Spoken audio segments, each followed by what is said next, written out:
All right, Mr. Niemeyer, welcome. Good to see you again. Give us a brief introduction for our audience. Yeah, sure thing, Lucian. First of all, I'm really proud to know that I share your same name. So I think we're the only two in the cybersecurity business. So Lucian Niemeyer, I run a nonprofit organization building cybersecurity, and I appreciate your strong support of our nonprofit. And I bring a lot of expertise to that role as a former Assistant Secretary of Defense, running all installations, environmental programs, and energy programs for Department of Defense.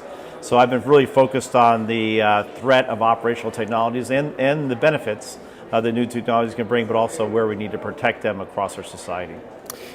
Thank you for that introduction and the support over the last few years. Now, since last year's S4, what changes have you seen in understanding the OT in critical infrastructure? Yeah, I think the biggest change that a lot of folks are discussing at this year's S4 is the nation-state threat.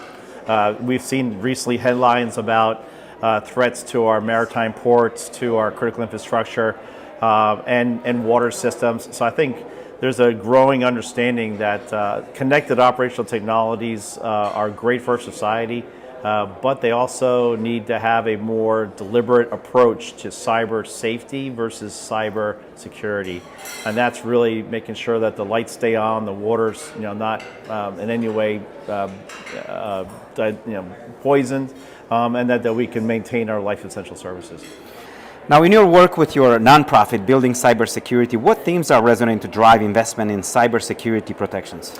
Yeah, we've seen a real emphasis over the last year or two on cyber safety as opposed to cybersecurity.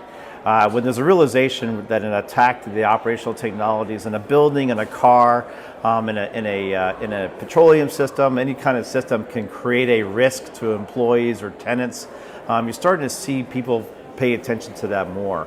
That you have to treat cybersecurity as really a building and a human safety program. And that point, investments are no longer optional.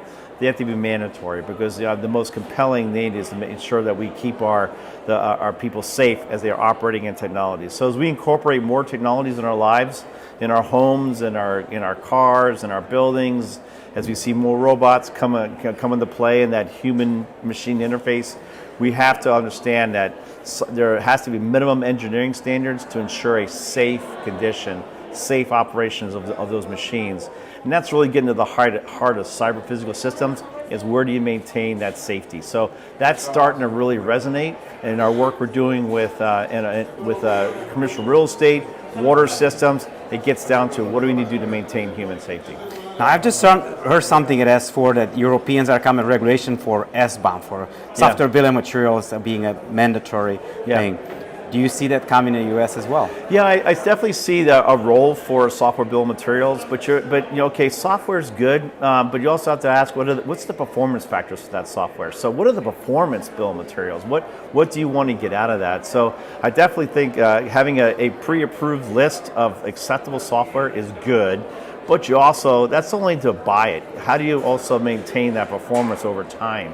What standards you want to put into the acquisition cycle and the maintenance cycle to maintain that? That's really, to me, more important.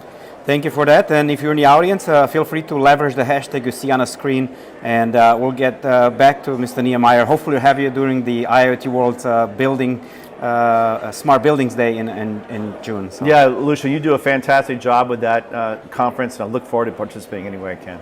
Thank you.